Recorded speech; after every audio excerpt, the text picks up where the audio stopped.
Nous vous saluons dans le nom de Jésus.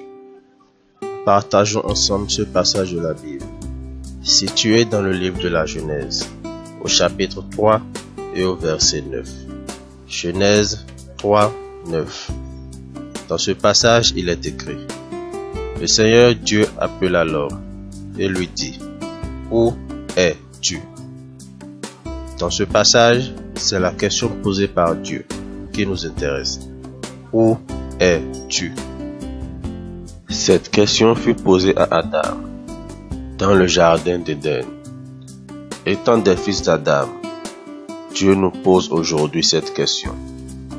Pour répondre à cela, lisons quelques passages dans la Bible. Premier passage, Luc 4, versets 5 et 6.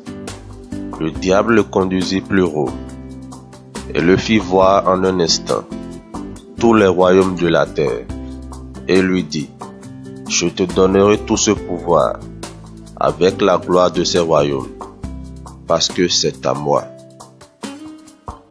Ce passage nous révèle que tous les royaumes de la terre sont sous l'autorité du diable. Deuxième passage, Colossiens 1, verset 13. Il nous a arrachés au pouvoir des ténèbres et nous a transférés dans le royaume du Fils de son amour, c'est-à-dire Jésus. Ce passage nous révèle qu'il existe un royaume qui est sous l'autorité de Jésus. C'est le royaume des cieux. Ce passage nous révèle qu'il existe le royaume de Dieu et les royaumes du diable. Dans quel royaume es-tu? Dieu te pose aujourd'hui la question.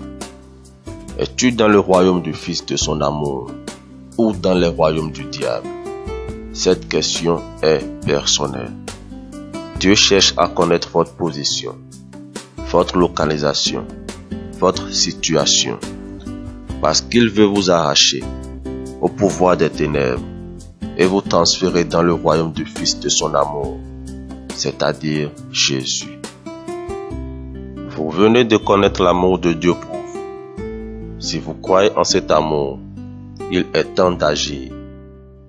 C'était le frère Elisha du Centre chrétien d'amour. Si vous avez aimé ce message, partagez-le et retrouvez-nous sur la page YouTube, car il est temps pour l'homme de connaître Dieu, de croire en Dieu et d'agir avec Dieu.